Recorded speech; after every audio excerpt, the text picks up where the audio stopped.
Mais um vídeo no canal, rapaziada. Vem juntinho, que hoje a gente vai falar novamente de inventário, beleza? A respeito do princípio de Cesini, ou princípio de Saizini, seja lá como for, fale como quiser, nem eu sei o correto. Mas é esse princípio aí que está na tela para vocês. Princípio de Cesini. Esse princípio de Cesini, pessoal, para quem não conhece, ele está previsto lá no 1784 do Código Civil, tá? O artigo 1784 é o primeiro artigo que inicia o livro do direito das sucessões. Tem mais de 300 artigos. Porém, é um direito fácil. O direito das sucessões é um direito tranquilo de se estudar. Sabe por quê? Porque a gente vai ter ali no primeiro capítulo, dentro desse livro, digamos assim, as regras gerais a respeito da sucessão. A gente vai estudar as regras gerais, a gente vai conhecer, né, os herdeiros legítimos, os herdeiros testamentários, a gente vai ver como se aplica a lei no tempo, né, como é que a sucessão se ordena ao tempo da lei vigente, à época da morte, como é que se dá essa questão da ordem sucessória e tudo mais. A partir do artigo 1829, aí a gente já adentra especificamente a sucessão legítima, que vai ali do 1829 até o 1856, se eu não me engano. Tá? E aí, a partir do 1857, iniciaria as regras específicas da sucessão testamentária, que é muito maior.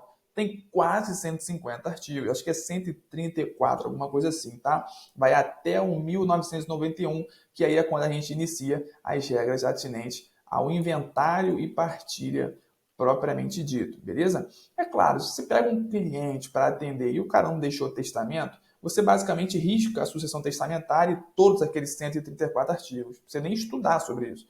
Inventário e partilha, a gente vai aprender lá a respeito de colação, mas às vezes também não tem isso no caso concreto. Então, basicamente, a gente estudaria as questões de regra geral e a sucessão legítima, né? Porque geralmente o cara deixou um herdeiro, um descendente, um ascendente, um cônjuge ou companheiro.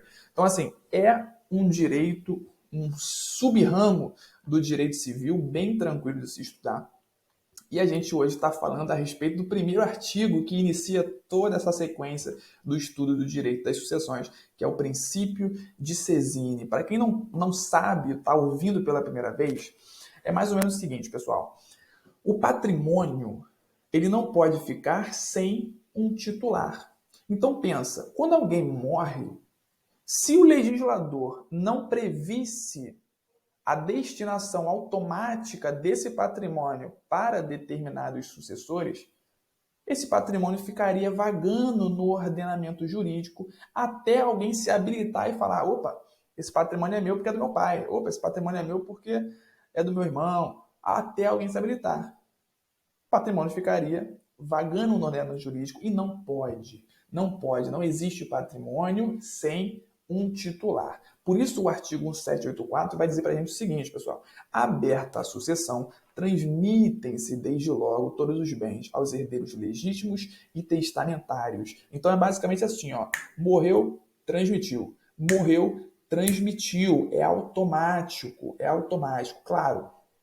Claro, essa transmissão é uma transmissão ficta, uma transmissão que vai gerar apenas alguns efeitos jurídicos protetórios em favor dos sucessores, como, por exemplo, direito à legitimidade para ajuizar ações possessórias na defesa dos direitos, né, dos bens adquiridos em razão da morte, como, por exemplo, se alguém esbulhar o patrimônio da herança, aquele herdeiro tem legitimidade para ajuizar uma ação possessória porque ele é o proprietário decorrente do princípio de Cesini e, de certa forma, ele é um possuidor indireto também, beleza? Mas essa transferência ficta não exclui a necessidade do inventário, beleza? Porque até que se processe o inventário e até que se efetue a partilha ao final, ou a adjudicação, no caso de herdeiro único, todo o patrimônio ainda pertence ao falecido. Por isso, cuidado. Até que seja feita a partilha, no âmbito de um procedimento de inventário, não há o que se falar em compra e venda. Não há o que se falar em doação de bens do inventário. A gente fala de cessão de direitos hereditários, que pode adotar um aspecto oneroso, equiparável a uma compra e venda, ou um aspecto gratuito, equiparável a uma doação. Então, cuidado até mesmo se você estiver pelo lado do comprador, para não sofrer os efeitos do risco da evicção. que vai ser objeto de um outro vídeo.